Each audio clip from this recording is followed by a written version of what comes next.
네, 저는 오늘 다시 이 자리에 섰습니다. 정확히 사건 발생 307일 만입니다.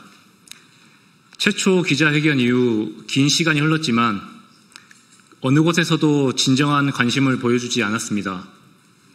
언론도 정치권도 피해자의 호소에 귀 기울이기보다는 이해득실을 계산하여 판단하였고, 간곡한 신변보호 요청에도 침묵으로 돌아온 그 긴 기간 동안 우리 가족에게 국가는 없었습니다.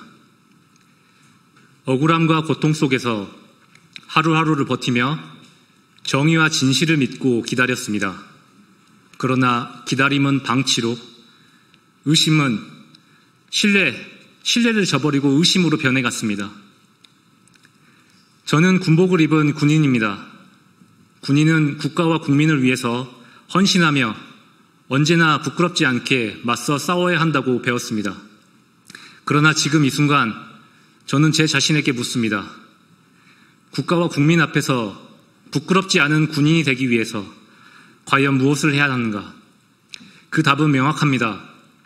진실을 밝히는 것, 그리고 정의를 바로 세우기 위한 노력입니다.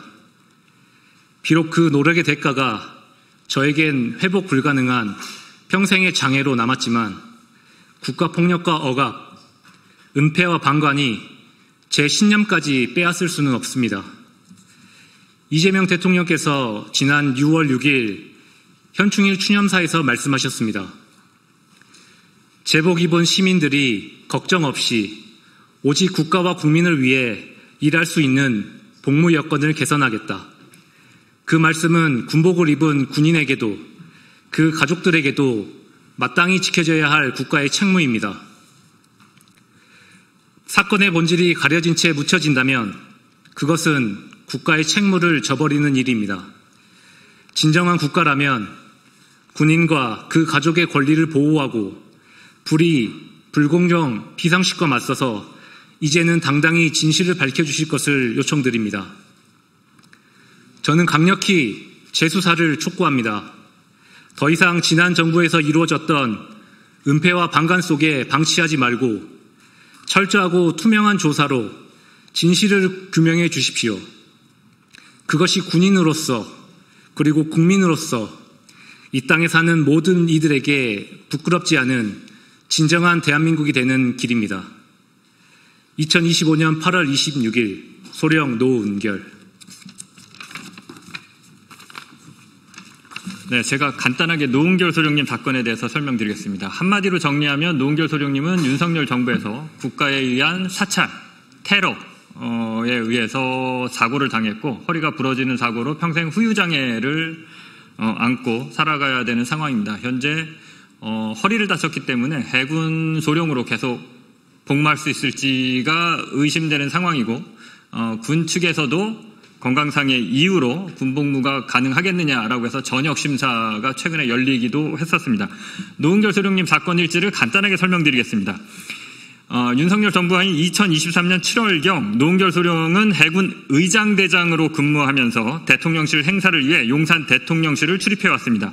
대통령실 정형관에 걸린 그림, 그리고 천장의 그림을 보고 무속과 연관되어 있다는 느낌을 받았다고 합니다. 이후 대통령실 직원이 지나가면서 이 그림들에 대해 김건희와 관련돼 있고 매우 비싸다. 또 명태균이 뭔데? 라는 등의 말을 들었고 이상하다고 생각한 노은결 소령은 이후부터 대통령실에서 들은 이야기를 대통령실에서 나와서 자신의 핸드폰에 보이스 녹음 형태로 자료를 남기기 시작합니다. 2023년 7월 해군 관사에 살던 노은결 소령은 관사 근처에서 임성근 해병대 1사단장을 보게 됩니다. 임사단장이 누군가와 이야기하는 모습을 핸드폰으로 촬영했고 이 자료를 차량에 비치해둔 태블릿 PC에 백업을 하기 시작합니다. 7월 28일 새벽 1시쯤 재활용 쓰레기를 분리수거하다 105동 인근 벤치에서 임성근 사단장이 역시 누군가 이야기하는 모습을 보고 촬영을 했습니다. 이후 다시 지하주차장 차량으로 가서 백업하던 중 신원 불상의 2명에게 제압당한 뒤 태블릿 PC와 휴대전화 등을 모두 빼앗겼습니다. 당시 요원으로 보이는 인원들은 쓸데없는 행동하지 말아라. 가족들이 위험해질 수 있다. 정보사 오비를 붙여서 손봐줘야 될 것 같다라는 등의 협박을 했다고 합니다. 이후 노소령님은 겁을 먹고 정보 수집 활동을 모두 그만두게 됩니다. 24년 10월 22일 노소령은 가족과 함께 영등포의 한 대형 쇼핑몰을 쇼핑하던 중에 중간에 화장실에 갔다고 합니다. 양변기 칸에 들어가자마자 문 밖에서 내일 오후 12시 병영생활관 9층으로 와라 라는 목소리를 들었고 당시는 연일 명태균 게이트가 보도되던 때였습니다. 그래서 노소령은 군이나 정보 관련 요원들이 자신이 어떤 자료를 수집해 왔는지에 대한 의문을 갖고 그걸 더 캐묻기 위해서 자신을 나오라고 했다라고 했다라고 합니다. 다음 날인 24년 10월 23일 노은결 소령은 어제 지시받은 대로 국방부 영내로 들어가기로 하고 용산으로 이동을 합니다. 병영생활관으로 들어가기 전에 불안한 마음에 삼각지 한 커피숍에 들려서 자신이 처한 상황에 대한 메모를 남겼고 이를 시사타파TV 뉴스공장에 제보합니다. 그리고 요것과 관련한 자료는 뒤에 비치해둔 보도자료에 첨부가 되어 있습니다. 노은결 소령님은 이후 병영생활관에 들어갔고 9층 계단에서 기다리던 중 한 12시 반쯤 흑복을 착용한 그 머리를 가르마타서 단정하게 넘긴 요원으로 보이는 키 178에서 180cm 정도의 인원이 다가왔다라고 합니다. 당시 마스크와 선글라스를 끼고 있었다고 하고요. 당시 심리적으로 제압당해 있던 노소령은 이 인원이 시키는 대로 이 인원이 가져온 멀티탭을 자신의 목에 묶고 또 한쪽은 계단에 묶었다라고 합니다. 별다른 저항을 하지 않고 시키는 대로 따랐는데 이후 이 요원이 차마 입에 담을 수 없는 아내와 딸에 대한 험악한 말을 하면서 협박을 하기 시작했고 이에 열받은 노은결 소령님이 저항을 시작했고 이후 구타, 폭력이 시작됐는데 이 과정에서 계단에서 추락해서 허리를 부러지고 이후 몇 시간 동안 그 의식을 잃게 됩니다. 이때가 점심때였는데 오후 저녁 6시쯤이었나요?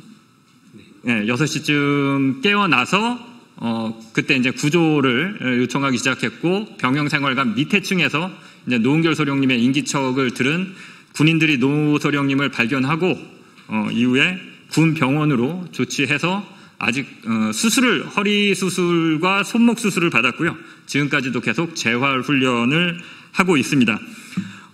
유의 사건이 일어나자마자 노은결 소령은 관련 내용을 언론에 제보했고 지난해 12월 20일에 국가폭력과 사찰을 규탄하는 1차 기자회견을 한 바 있습니다. 이후 어떠한 조치도 이루어지지 않고 있는 상황입니다. 현재 수사기관에서는 입건 전 조사 중지라는 형태로 사실상 별다른 수사를 하지 않고 사건이 멈춰 있는 상태고요.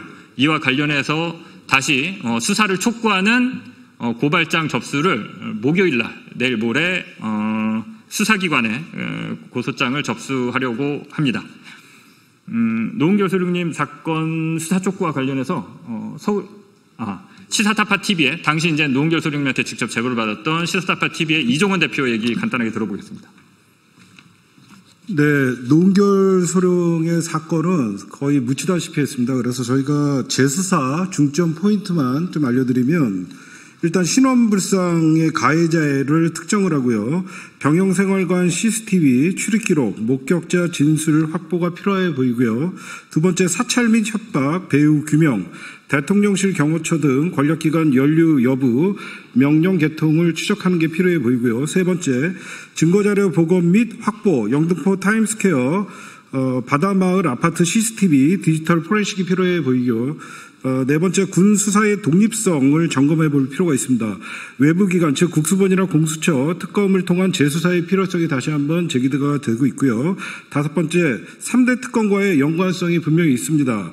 내란 특검과의 연관성은 계엄 전조 증상 일환으로 조직적 폭력성이 가능성이 있고요. 두 번째 김건희 특검은 대통령실 그림 등 국정농단을 의심을 했던 그런 거와 연관성이 있고요. 순직 해병 특검에는 임성근 배우 조직의 증거 강탈 의심이 강하게 드는 지금 일이기 때문에 반드시 특검뿐만 아니라 재수사의 필요성을 말씀드리고 싶습니다.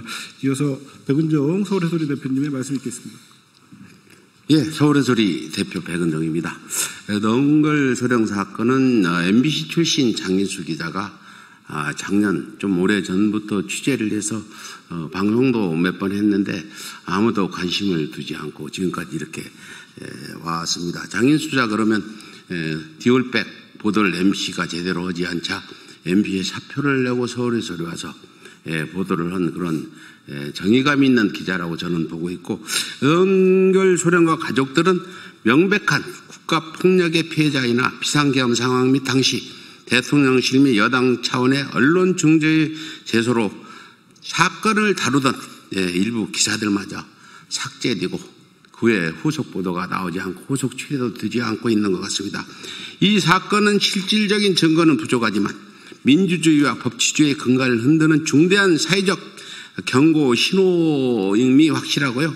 증거가 없다는 이유로 진실을 외면하고 피해자가 도와줄 정치적 가치가 없다고 외면당한다면 우리 사회는 권력자 중심 계산정치 양심 고발자의 고립 구조 그리고 제도 밖으로 밀려나는 피해자를 방치하게 됨으로써 큰 문제가 발생하라고 보고 있습니다. 헌법 질서를 위협하고 직접적인 인권 침해가 발생한 사건임이 분명하고 정황 증거 및 일관된 진술이 존재하며 피해 규모가 큰 사건인 만큼 피해자 및 가족들의 신속한 안전 확보 차원에서 일부 기관의 적극적인 재수사를 절실히 건의드리면서 오늘 이 계기로 우리 언론사들이 후속 취재를 좀 해주시면 좋겠고요. 후속 취재 궁금한 점은 우리 장인수 기자한테 전화로 문의드리면 자료들을 제공할 겁니다. 오늘 방송을 보시는 분이나 또 방송을 한 언론사들도 노은결 소령의 이 억울함을 좀 풀 수 있도록 모두 함께 도움 주시기를 호소드리는 바입니다. 감사합니다.